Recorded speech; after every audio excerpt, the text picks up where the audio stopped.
Well, good morning. I appreciate you joining us today. This is an important topic on energy policy in Michigan, and I'm pleased to be with you, and I'm pleased to be joined by some outstanding professionals that really have been a great help in this process to make things happen and are going to be continuing resources in making sure we have a great energy policy in Michigan. So I'm pleased to be joined by John Quackenbush, who's the head of the Michigan Public Service Commission, Steve Buckle from the Michigan Energy Office, and Valerie Brader from our office, who's been a great senior advisor on energy. What I'd like to do is actually make sure we set the stage appropriately. So I'm actually going to turn it over to John and Steve to give you background on what we've done so far, how we've gotten to where we're at, and then I'll jump into sort of what I believe the position we're in today and where we're going to take this in the future. So with that, let me turn it over to John. John? Yes, at Governor Snyder's direction, about 1 year ago, Steve and I pursued report writing based on a process that we have that Steve will describe a little more. But the governor asked us to look specifically at energy efficiency, renewable energy, and electric choice as the big three areas.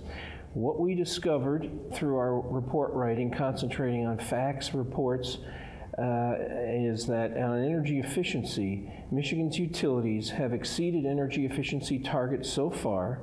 We've been able to do it on a cost-effective basis, and we have the potential to achieve much more. On renewable energy, it's a similar story. We're on track to meet the current targets. We've been able to do it cost-effectively, and we've been able to do it without system-wide reliability challenges. On electric choice, we found that there's a high level of interest in electric choice currently. The 10% cap is full for most of our utilities, and there's a queue. When we think about regulated or competitive markets, we found that some of the things that are important for us to focus on as a state are commodity prices, price volatility of electricity, generation reliability, rate levels, and total customer bills. We also covered a few additional areas on electric reliability, which is important to the citizens of the state of Michigan, general rate levels for electric rates and total customer bills, as well as natural gas infrastructure, which is important to providing services to the state. Thank you, John. In January of this year, we announced our public stakeholder process, where with that process, we put forth 100 questions on our website that we were seeking input and information on. A lot of the answers we were seeking input on were used to develop the reports that John just summarized. Some of the questions that we included in the website were provided by our legislators and were included to help our policymakers make good informed decisions. We also held 7 public forums throughout the state to get regional stakeholder input. Each of these forums were very well attended. We had anywhere from 200 to 300 active public participants in these. Also, to ensure that the whole process was open and transparent, all the submissions that we received on the website and all the general comments that we received during the public forums were made available on the website as well. Also, before releasing our final reports, all our reports were made available in draft form for public comment as well. In total, we received over 1,000 written comments. We received hundreds of reports and studies for us to review before compiling all these reports. Many of the questions that we posed on the website were very technical in nature and required a lot of staff time and a lot of effort by our stakeholders and participants to put forth the submissions that they generated. So we do want to take this opportunity to thank all the stakeholders that were involved in this process for all the time and effort they put forth in generating the responses. And also look forward to a continued engagement by all our stakeholders and our legislators through the next year. Thank you. Well, thank you, John. Thank you, Steve. I appreciate that. And more importantly, thanks for all the hard work that went behind those summaries. That was a lot of effort. If you look at what we're doing today is not coming out with conclusions. That's not my objective today. It's really to set, here are kind of the areas that we need to come up with goals for. In fact, if you looked at it, the time frame I had previously set is to say we need to get this issue resolved by 2015, because that's really when we'll be achieving the first set of goals. So the goal here is to make sure that by sometime in 2015 we can have a well-established policy for the future. One of the things that we've done is, hopefully this will be helpful to both you in terms of the press, but also in terms of your readers, is we've tried to create an easy summary of the goals I'll be discussing today and what the key parts of those are. We actually have them on a big board up here. I believe we've got handouts that you can take with you or have, and I actually encourage you to republish or use them in any constructive way for the media and for your readers. In terms of the philosophy, it really starts with one of saying we want affordable and reliable energy with no regrets with respect to how we build this policy. And when you look at that, we have to have adaptability in terms of the ability to recognize there are conditions outside of our control that can influence what's the best answer for our citizens in our state. I'll give you a couple of illustrations of that. One is federal energy policy, or the lack thereof. One of the major challenges is I don't believe we have the kind of comprehensive energy policy that would give us the strongest platform to build off of. And as that changes or that gets modified, that could have impact on some of these features. The second thing is obviously when you're talking about energy costs, if you looked at just simply oil prices, you can use coal, you could use natural gas, but any of those items, you can see they tend to have a fair degree of volatility or can change dramatically. And that can influence the thing because, again, if one of our goals is affordability and reliability, we have to make sure both what is the cost of that particular commodity, and then secondly, is it available in the amount of resources we need on a consistent basis. So that's why adaptability is really the starting point of this, is because there are features that we need to be thoughtful of and understanding to say, let's have the flexibility to adjust accordingly over the time frame. The next question you quite often would get is, what is the time frame that we're looking to set goals for? And after doing a review of these great reports, I think 2025 is the applicable time frame. So if you looked at 2015 to 2025, it's really what's a 10-year policy that we can consistently follow. Because again, I think that's very important. Some areas you can have shorter policies, but when you're talking about the generation of power, utilities, all those kind of issues, these are long-term investments and things that people are looking for reliability and consistency. So I think a 10-year time frame is important to have in terms of looking at them. A couple subsets of adaptability, in addition to setting 2025 as our goal, is really one thing I really want to focus in is how do we reduce energy waste? My view is the very best answer we can do is how do we avoid using energy that we weren't effectively using anyway, in terms of all consequences. Because again, that gets back to affordability, that reliability, you don't have an issue, environmental benefits. So one thing that we're really going to focus in on was one of the good reports was energy efficiency. Actually, we've had some discussion. I like to say let's avoid energy waste and be thoughtful about how we use energy. One very positive thing also under adaptability when you look at it, if you look at this particular list, is because of a variety of circumstances, there's an opportunity to really reduce the amount of coal we use in terms of energy generated in Michigan. And I'm very excited to see that percentage going down very significantly over this next 10-year horizon, because coal is not a preferred fuel for a variety of reasons in terms of the environmental impacts, but also other consequences. Again, we don't have coal in Michigan versus some of the other options we have with renewables, with wind, or with things like natural gas. So adaptability is the starting premise. The next one that I think is one that hopefully we can have a good discussion and potentially set some goals next year looking towards 2015 is really reliability. And that gets to the point of really looking at the customer base to say, people want reliable energy. And so I think there's an opportunity to set goals on two aspects. One is really looking, how can we be top quartile in the top 25% of the country in terms of the fewest number of outages. And the second piece is the duration of outages. How can we be top half in the country in terms of how long are our outages? And one thing I'd put in context when I talk about top 25% or top 50%, if you look at the kind of state Michigan is, those are fairly aggressive goals. I wouldn't underestimate those because a couple things. One is we tend to have some fairly harsh weather that can have real impact on utility lines and such in terms of if you looked at the ice storms, snow, different challenges there. And the other part is, which is very much a positive we don't want to get away from, is we love our trees. And that tends to be one of the larger causes or consequences of having outages or longer outages. So it's really setting up the appropriate balance of how do we make sure we're looking at those issues. So we want to set some aggressive goals, and we'll work on that.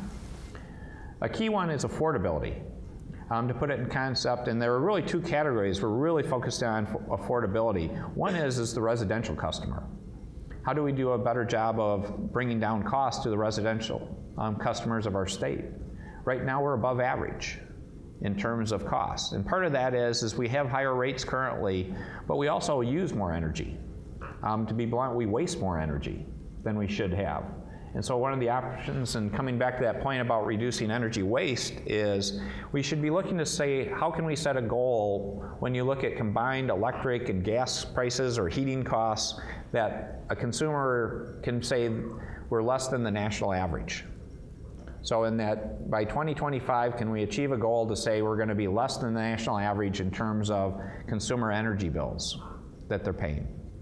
I think that's an outstanding goal to have, and again, that's something that we should have further discussion about. The other one is the industrial side of things. For either heavy energy users or where energy is a large part of their industrial cost base, is how can we make sure we're being competitive? Because that's about job creation in Michigan. And how do we create an environment to say we're creating a good format that where they're still contributing to reducing the overall cost in Michigan, but we can be competitive with the rest of the country because we want those opportunities to be in Michigan as opposed to other parts of the country. And then the third pillar with under adaptability, besides reliability, affordability, would be protecting the environment. And that's a critically important opportunity that I think fits very well, particularly as you say we want to move away from coal and we want to move to other fuel sources, other sources of energy, is we have an opportunity to say how do we deal with things like mercury emissions? How do we deal with things like acid rain and reducing that? How do we deal with particulates? So those all are areas where I think we can really look to say, are there sub-goals or things that we're striving to achieve that are better for all Michiganders in terms of an improved environment? Because we know how important that is. I love to fish, and I'd love to see that go down in terms of the amount of mercury and other chemicals that when I go out and catch that fish, I want to eat it. So there's good things to work on there. And then the whole question of renewables. I think if you looked at the report, there's clearly an opportunity to increase the amount of renewables that we have in our portfolio. And I view that as really a question of potentially setting a range, because that range could come back to that adaptability question again, because it's a function of what's cost efficient, what's reliable, and what has good environmental benefits. And again, that's a function of other energy prices and federal energy policy. But we should be proud of what we've achieved with renewables in the last few years in Michigan. And I appreciate the hard work that's gone on that. And when people talk about renewables, I'll just be pretty clear. When you look at renewables in Michigan, where we're at today, it's really onshore wind is the one that's providing the bulk of the resource. And I think the expectation is that most likely would continue to be the one, short of other technological changes or other major price fluctuations with other fuels. So if you look at this, I think there's a great package of things that pull this together. Because again, if you step back and say, 2015, we set some good goals. The good part is it looks like we're on a path to achieve those. But there's another layer, if you say, let's set new goals for 2025 in a flexible fashion, we can do some really great things here. Particularly with the transition of coal to more natural gas and renewables. We can say we can have a more reliable environment in terms of better reliability for our customers. We can have a more affordable environment in terms of taking care of our residential customers in particular, and then making sure we're competitive for jobs for heavy industrial users. And we can protect our environment, because that's something that as time passes, we continue to grow in our economy. It's great to say how can we actually be more efficient in protecting our environment and reducing things through better energy waste management and more efficient fuels. So those are the topics, and I'd just love to open up for questions. I'm excited that we'll be working on this through 14 and potentially into 15 in terms of fleshing out all the details. Okay. Before we get started, I was going to say 2 quick reminders. We have a couple of dozen folks on the phone with us, so for our caller friends, please press 0 to ask your question and get in the queue, and you'll be able to ask the governor and the team here your question. We'll kind of go back and forth as folks get on the line, and then for this, just please keep the topics to energy on hand, since with our guests here, please. I know there are lots of other things, but I know everybody's going to get a chance to talk to the governor many times later today as well, too. So thank you. And I think, Kathy, you might have had the first question from the Free Press. Governor, you talked about reducing the amount of coal. Is that going to go towards like PSC and if they're wanting to retrofit some of their plants, the utilities? Do you think that that will be put in policy that the coal plants will be phased out and in favor of some other types of plants? Well, I think that's the expectation, and I would leave that to John. He's the expert on that field, but the MPSC will be helping lead that with the utilities, because I don't think there's any real disagreement that there's likely to be a significant reduction in coal plants in Michigan in the next 10 years. And that's something that is really a benefit to all of us in terms of saying, hey, this gives us a thoughtful opportunity to say, what do we replace that with in terms of either natural gas or renewables? Governor, where do you see this taking us in terms of job growth throughout the state? Or will it be focused more in certain areas of the state? No, it'll be broad-based. That's where I look towards, and that's part of the issue about affordability, particularly for industrial users that are heavy users of energy and that they're mobile, in the sense that we're competing with other states, and if we're not competitive, those jobs will end up in other parts of the country. And that's part of the idea of hopefully being competitive across all of Michigan. So what areas should schools be focusing on to prepare young people to step into these industries and jobs that will be created? Well, that's a whole nother topic in terms of a lot of the jobs that we have that I'm excited about is, one, we need to continue getting people to go into STEM, science, technology, engineering, and math in particular, with university degrees, but career tech ed. Skilled trades are going to be more and more prevalent, and that includes the production floor and other cases of healthcare. So when you talk about skilled trades, what we used to define as a fairly narrow segment, and there's still outstanding jobs there. If you're a welder, you can get a job in Michigan very quickly. We need more welders. It will apply to the production floor, to the high-tech environment of being that lab tech. Governor, there was a number mentioned in the renewables report about by 2035 the state could get, I believe, 30% of its energy from renewables. Would you use, is that number somewhere in the area of what you were hoping to set in terms of goals for the future? I mean, is that, are you going to use that for when actual policy comes out on the table? Yeah, well, you mentioned a number for 2035. Since we're at 2025, I wouldn't expect to get to the same number that was possible by 2035, but to say, can we make clear progress with more renewables? The answer is yes, and we should encourage that. It's really a function of a couple things, though, that are important. One is there's a number of federal energy policy things that really help support renewables that may be up for renewal or review in some fashion. If those policies change, that could change the ability to reach those numbers. That's where adaptability, that's why we're coming back to that. The other one is what are fuel prices, in particular natural gas prices. If natural gas prices are very low, it makes it more challenging to be competitive. If natural gas prices raise, it could really encourage renewables to come even faster. So it's really setting a range, a reasonable range. And again, I'm not picking numbers today, but I would encourage you, and you've already done your homework, look at a report, and I think people should be able to make some assumptions as to what's a reasonable range in that 10-year shorter time frame. All right, I think we'll take one quick question to the phone. I think we've got Jacob from MERS. We'll put you live here, Jacob, to ask your question of the governor and our team here. And just a reminder for our other callers and listeners, just to press 0 and we can get your question in the queue. Jacob, you can go ahead. Hello, Governor. Governor, this is Jacob with MERS. I want to know, one of the reports dealt specifically with electric choice, and I wanted to know where that falls in with some of those goals you mentioned. Is it appropriate, or are you looking to increase the cap on alternate suppliers, and then what's your view on that in terms of the energy plan? I appreciate that question, Jacob. In terms of the choice question, I think that's one of the reasons I want to make sure we're taking appropriate time to look at this, because in some ways, people jump to the choice question too quickly. And again, there's a couple reasons I tend to find people looking at choice. One, there's a group of people that do it very much because of a philosophical view that they believe in deregulated versus regulated markets, and I appreciate that. Then there's a large group of people that are looking at choice because they're potentially in this class of industrial users that are high energy users that are competing with competitors in other states.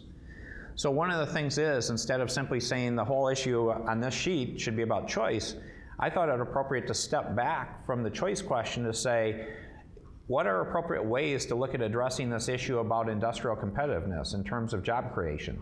So I don't jump to choice as the solution to that. I really jump to the question of how do we make sure that we have appropriate rate structures and ways to be competitive for industrial users that are not at a cost to our other users in the state, and how we can be competitive. So I'm really changing the question away from choice to say that, again, in the theoretical question of regulated versus deregulated, I think this is a unique industry because of a number of features in terms of the long investment cycle, in terms of the issue about needing power on demand versus the challenges of renewables, that choice creates a lot of challenges and problems. So I wouldn't jump to saying increasing choice is the answer. Thank you, Governor. We have another couple of callers on the line here, but I'm going to move back to our room here just to see, does anybody have any questions right here at the table right now? Okay, Kathy, go ahead. You talked about reducing waste in energy. Can you be a little bit more specific about what kind of waste you're talking about, and also if the energy efficiency cap might also be something that could be increased to 1.5% a year or something like that? Yeah, Kathy, I think you're on the path that I'm also thinking is, one question is can we set some good goals, some fairly aggressive goals on energy waste? Again, the term that traditionally has been used is energy efficiency, but again, a great report was done that I think people can look towards to say, we've got a lot of good facts that we have opportunities to improve. So we will be looking to eventually set goals, I would hope, on energy waste reduction or energy efficiency. Ways to do it is an easy one. I mean, I think of that at home when I go home. It's like, and again, this is a feature as technology evolves or opportunities evolve. Look at the cost of LED light bulbs compared to what they were before. And whether you like it because it's going to save you energy or you just don't want to go replace that bulb near as often, it's a benefit to all of us in terms of reducing waste. Same thing with a bunch of fundamentals. It's great. My son just bought a home in the last year or so, and it's great. I've been helping him search around about, he wants to get an energy audit done because he probably thinks it's an older home that if he does better insulation and he does some weather stripping, he can help reduce his utility bills. Those are all the kind of features and facts that I think are really cool that we want to encourage every person, whether you're a residential, commercial, or an industrial customer. That's the best return anyone can get, is to reduce waste. Okay, thank you. And then we'll move to our phones again. And a reminder, just press 0 to ask a question. I think we'll go to James from Restructuring Today. Your question may have been answered, James, but here's your opportunity. Yeah, hi, I'm James from Restructuring Today. Thanks for taking my question. I'm just wondering, you seem to agree with some of the utilities' arguments on choice. Does that mean you're going to eliminate shopping altogether, or are you going to keep the 10% cap in place? Like, well, what's going to happen specifically on that? Yeah, well, I appreciate that. I figured we'd get people coming to choice because it's been a fairly hot topic. Again, that's why I think it's relevant to ask the bigger, stepping back from that question, to say, how do we help industrial users be competitive in a global environment? With respect to one of the issues, in addition to the cap question, is how people make the selection to move in and out of choice. I think that is a point where we should have more discussion, because I do have a level of concern about people bouncing back and forth depending on what's going with rates, essentially trying to arbitrage markets. That there's a certain benefit to say we need stability if there's a regulated piece versus a deregulated piece, and I think we should be looking at how to make sure that if people make a choice, it's a choice that's consistent and longer term rather than just moving between markets.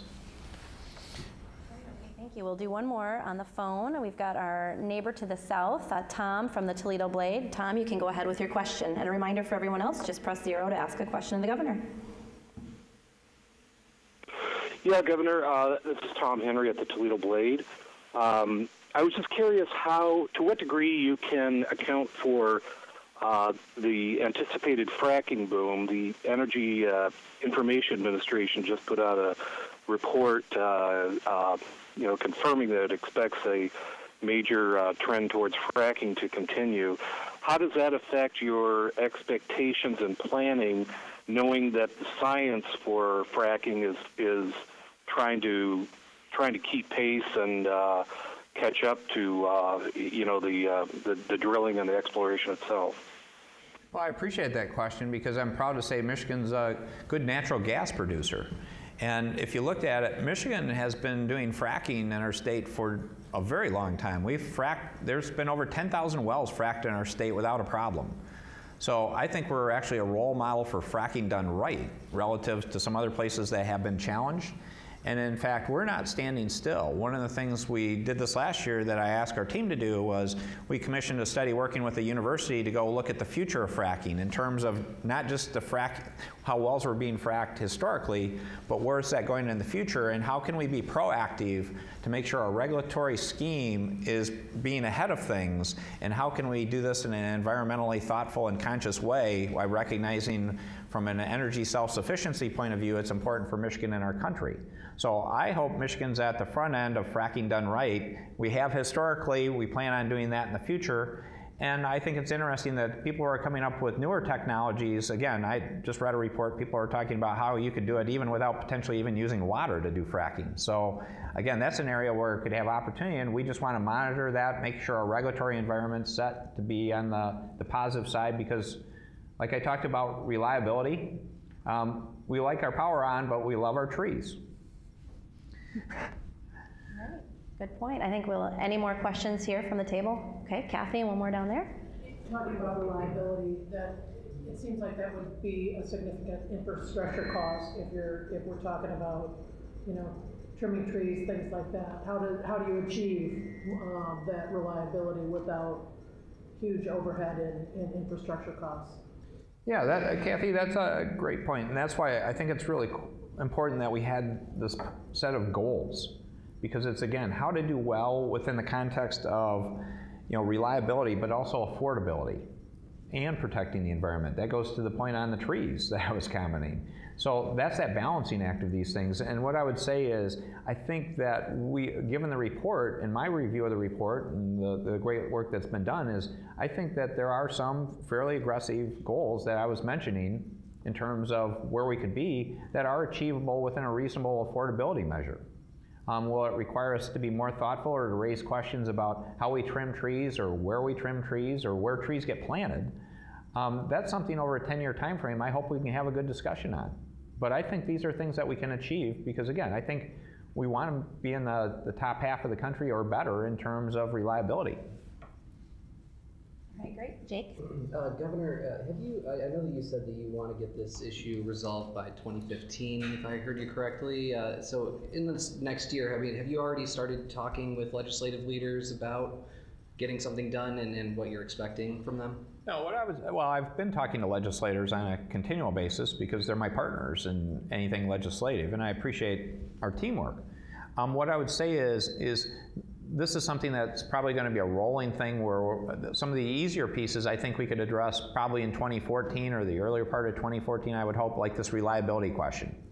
Affordability, defining what that means. So some of these can come along. And again, I'm being somewhat careful because I recognize next year is an election year. So to do things legislatively can be more challenging. And to be open, I want to make sure I'm doing this in partnership with the legislators, and they haven't had an opportunity to really come out and to say what are their priorities for next year. So I want to be respectful of that, with the main goal to say, well, if it happens next year, that's great. If it doesn't, the real goal is to say, and I've said that consistently, is to get something done in 2015 or before. Okay, thank you. I think we'll take one more call from the folks on the line here, although I think, Jay, you're up next, although I think your question from Jake may have answered it, but just go ahead just in case. Yeah, Governor, this is Jay Green with Cranes Detroit Business. I'd like to get you to elaborate a little bit more about your timetable for legislation. If you could go into more detail, what you would see like to be discussed in the legislature in 2014 and what specifically you'd like to see discussed in 2015? Thanks. Well, what I'd say is I'll reverse engineer that a little bit. By 2015, I would hope we have a comprehensive answer all done and in place for a strategy for 2025 that basically says how do we flesh out adaptability as the top pillar, reliability, affordability, and protecting the environment as the sub-pillars. In the context of saying if it's earlier than 2015, are there parts of this that we can get done, or potentially even more of getting the whole thing done? But again, that's where I want to recognize I'm doing this in partnership with the legislators and recognizing the practical realities of an election year. So the window to do this comprehensively or all pieces next year could be very challenging. So that's where I'm going to wait until after the first of the year, see what they do through their retreats, and they come out with their priorities, and then partner with them on doing this. But again, as I mentioned, I would hope some of the more straightforward ones, like reliability and such, those are things that I hope we can knock off significant chunks of this through 14 and then be all set for 15. Great. I think we've got a time for one last question here from our group, if anybody has anyone. Pat, over here. Governor, you talked about being environmentally conscious. What do you say to people who are opposed to fracking, who feel that it significantly damages the environment or has the potential to do so? We haven't seen that evidence in the state of Michigan. In Michigan, we've been doing it for a very long time, and we've been doing it right. There are other jurisdictions that have had significant issues on fracking, and those are real problems, and I appreciate their comments.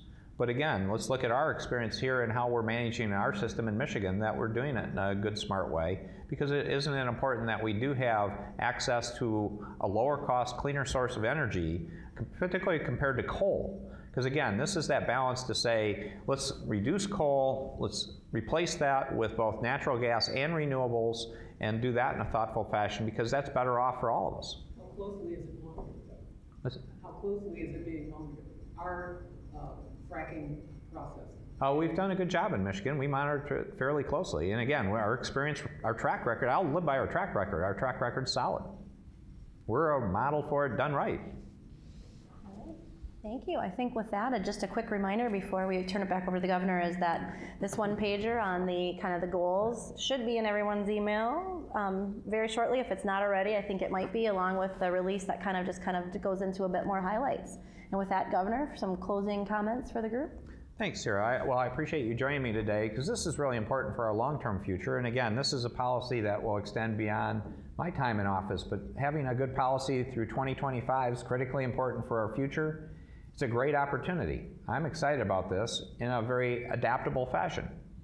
If you stop and think about it, reliability, affordability, protecting the environment. What better set of goals could you have than to say we can be aggressive in terms of being a national leader by doing well by these metrics, given where we stand, our geography, our geology, and all those features. We can be a good, strong state on this. And the last thing I'd like to do is thank the team for doing this. They've done outstanding work over the last year. I know they're going to continue to do outstanding work, and I want to thank John and Steve and your teams and staff. Valerie, thanks for all that effort, and all the participants that went into these reports, all the hard work they put. And the final closing comment would be a simple one. Happy holidays. Thank you.